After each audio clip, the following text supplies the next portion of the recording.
Hello! I'm going to give you guys a quick little tip on how to get a horse not to walk off on you when you go mount. Because there is nothing more frustrating than trying to get on a horse that is taking off or walking off when you're trying to mount. That's absolutely disrespectful, and it can get yourself hurt. Because if those horses are able to, they've got two hind feet in the ground, and you go to get on and something happens, that horse can bolt, that horse can buck, and that horse can do all kinds of things.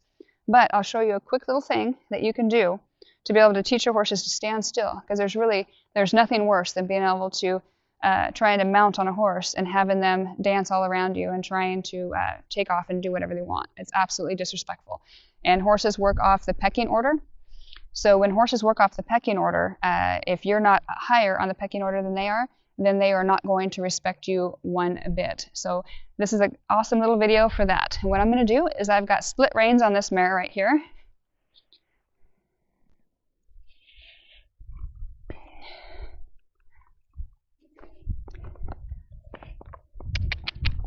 And what I'm going to do is, it doesn't matter what kind of horse it is that when I get on these horses, it doesn't matter what horse, if it's really super broke or if it's a green horse. What I'm going to do is I'm going to bring their head around like that, step a foot in the stirrup like this, and then reach up with his hand on the horn. And that way I have that horse around here in case I need to stop that horse if that horse goes to do anything silly. Then you can prepare yourself by letting the horse know you're going to mount. And then once I have my foot in the stirrup, then I finish off with a nice flex. See how she flexed right there? Then I'm going to ask this side and flex. I'm going to ask this side and flex. I'm going to ask this side and flex. And this side. And if you go and every time you mount your horse, you go and flex your horses side to side, your horses are never going to be in a hurry to go anywhere, because they are a creature of habit. Therefore, if you start, or you always go to flex them, when you get on them, being a creature of habit, what they're going to do is, like all of my horses do after you do it for a long time, you go to get on them, they're going to start flexing themselves. I don't know how many horses I've sold, and the first thing that the new owners do is they come and get on them, and my horses start flexing themselves. And they're like, what are they doing? It's like, well, they already know they're going to flex, so they're flexing themselves. They're softening themselves. So that I would rather have any day of the week than a horse that's trying to take off on you when you're going to get on them. Because horses are a creature of habit, and when you are thinking about getting on and going, and you just hop on and go, then they are going to cheat you just a little bit by, pretty soon, they're going to start going when you put your foot in the stirrup. Then they're going to start going when you go to try to catch them. Everything is a manifestation of what you're doing right now.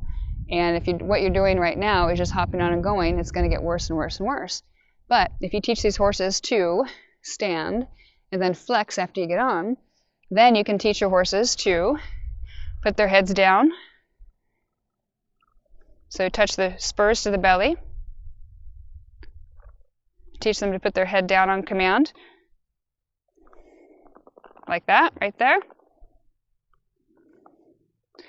That also teaches nice and relaxation. You should also be able to teach your horses to be able to get on and off both sides.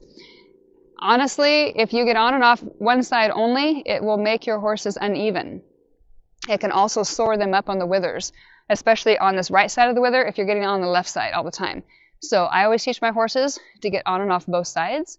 Where I used to live up in Idaho in the mountains, sometimes we were riding and it was steeper than a cow's face. And sometimes when you got off to get them to go over a steep part of the trail that you don't want to ride them over in case they fall, you got to get off on the off side. And the one thing you don't want to do is have a horse that's going to buck you off when you're on the side of a steep mountain, and you got to get off on the off side.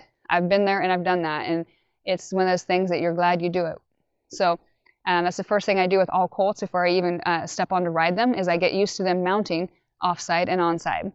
Now, when you get on the left side, which we all usually do, then what I'm going to do is I'm going to flex my horse to the right side when they're nice and soft.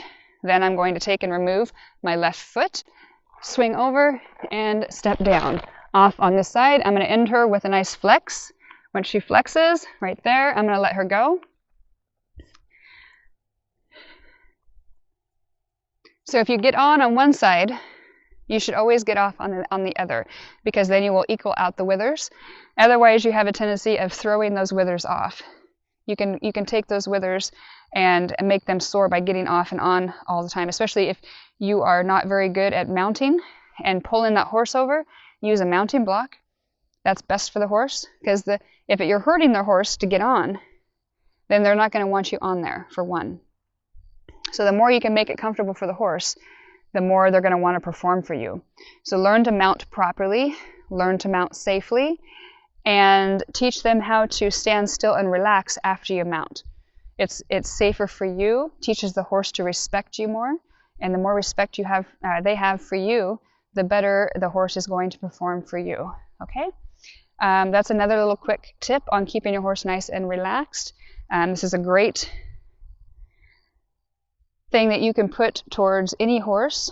I love using it for my barrel horses or any kind of performance horses, because it teaches them how to relax. And if you get into an area where there's a lot of stuff going, like a rodeo or something, and then these colts, you can teach them how to relax with your spurs, and relax by just tickling them in the belly, getting them to drop that head. And as soon as they drop that head, they'll start licking, chewing, and yawning, because they're releasing endorphins, because anything below that pole, they start relaxing. Anything above that pole with their head, or anything from their pole above their withers, they start getting excited. Anything below that pole in the withers, they start relaxing. So always remember that. All right, safe trails and safe riding, my friends.